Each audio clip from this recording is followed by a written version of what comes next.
pela liderança do PSB. Convido o deputado Rômulo Gouveia para assumir aqui a presidência dos trabalhos. Bom dia a todos e a todas, senhor presidente Rômulo Gouveia, senhor deputado Rogério Rosso, que é proponente dessa sessão solene aqui no plenário da Câmara dos Deputados. Eu quero saudar de maneira muito especial a todas as entidades representativas da advocacia pública, em nome do presidente do meu sindicato, o Sindicato dos Procuradores da Fazenda Nacional, o Simprofaz, e doutor Aquiles Frias. Em seu nome, eu saúdo todas as entidades representativas aqui, dos procuradores federais, dos procuradores da Fazenda Nacional, advogados da União, procuradores do Banco Central, procuradores de Estado, procuradores dos municípios. E quero saudar aqui, em nome da deputada Soraya, essa combatente guerreira aqui, que orgulha todos nós, a todas as mulheres, no seu dia. É um dia importante, um dia de luta, e eu queria, em seu nome, deputada, cumprimentar aqui a todas as colegas e mulheres que vieram aqui participar dessa solenidade. Senhor presidente, é um momento, e quero saudar aqui também o meu estado, Pernambuco, em nome do vice-presidente do Simprofaz, meu colega procurador da Fazenda, doutor Juscelino de Melo Ferreira. É um momento muito grave da vida brasileira, e esse momento reclama das instituições de Estado muito equilíbrio, muita ponderação, muito espírito público, visão republicana, respeito à democracia, respeito à institucionalidade. Eu acho que a advocacia pública desse país, doutor Marcelo Terto, vem dando mostras de uma vitalidade incomum. Eu que assisti, quando cheguei na Procuradoria lá nos idos de 1993, a advocacia da União começava a se estruturar, ainda era uma costela do Ministério Público Federal, o que durante muito tempo impediu que o Ministério Público pudesse cumprir de modo adequado o seu papel e que a advocacia da União também pudesse fazê-lo com as suas características próprias, com as suas dificuldades, com a complexidade de suas atribuições, que inclusive muitas vezes entram em choque com as próprias atribuições do parquê. De modo que eu assisti à estruturação dessa carreira, quando por condições as mais precárias de atuação, pelo número de procuradores, por instalações inadequadas, por falta das condições mais elementares de trabalho, nós tínhamos uma advocacia que se poderia chamar, sem embargo, do grande compromisso público que sempre foi demonstrado pelos advogados da União e mais antigamente pelos procuradores da Fazenda, que é um cargo que estava ali entre os 5 primeiros cargos públicos que foram criados nesse país. Ali naquele momento, essa atuação protocolar era responsável por prejuízos inestimáveis ao Estado brasileiro, porque os seus defensores, aqueles que exercem nos diversos ministérios, nas diversas instituições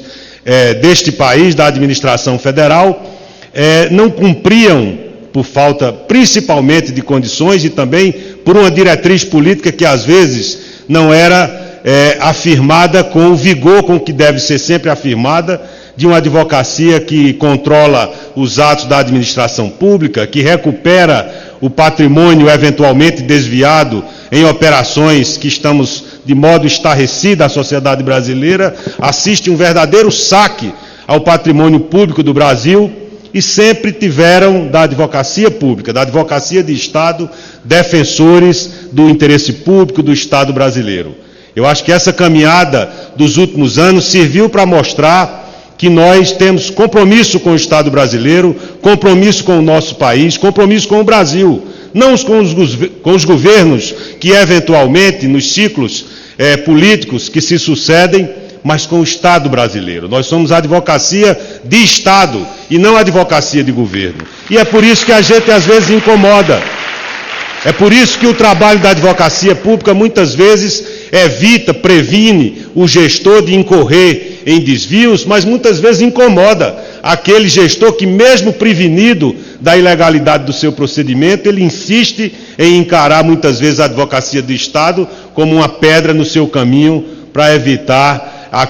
as iniquidades que tantas vezes se pratica por agentes públicos que não merecem essa titulação. De modo que esse momento aqui, que nós estamos celebrando o Dia Nacional da Advocacia Pública serve para uma reflexão muito pragmática, porque pela primeira vez nós vimos o ano passado, nós tomarmos conta da nossa casa, virmos aqui na Casa do Povo defender o interesse da advocacia pública, que muitas vezes se confunde com o interesse do Brasil. E procuradores, não aqueles apenas que representam as nossas entidades de classe, já vou abreviar, senhor presidente, mas que defendem o seu interesse corporativo, que nem sempre é sinal de um interesse negativo. É óbvio que o Brasil não pode servir às corporações, porque o nosso cliente é a sociedade brasileira, mas não podemos confundir a defesa das prerrogativas institucionais, da decência no tratamento remuneratório dessas carreiras. Ontem eu tive a informação de que um prédio do Recife, que cede à Advocacia da União, deve 6 meses de aluguel.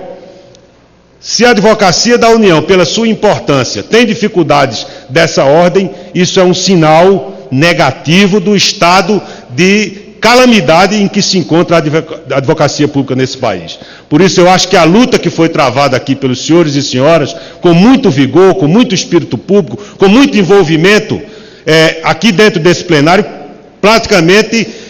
ganhou a confiança de quase todos os partidos aqui com assento na Câmara dos Deputados. Tivemos uma vitória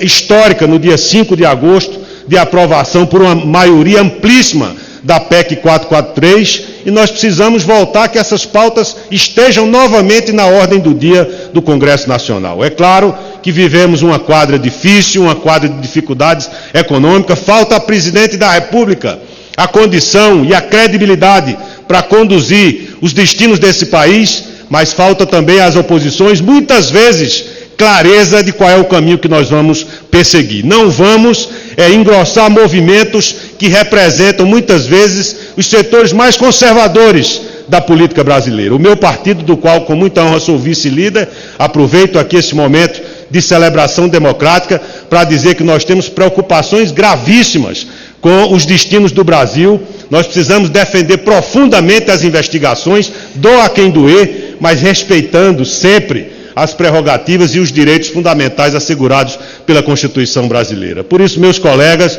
meus amigos aqui, quero dizer que o mandato do deputado Tadeu Alencar está a serviço das boas causas. E entre as boas causas que enxergo hoje no meu país, vejo uma caminhada de afirmação importante, inclusive no novo desenho da República Brasileira, em que se insere de modo altivo e republicano a advocacia pública desse país. Parabéns a todos vocês, parabéns a nós por essa iniciativa.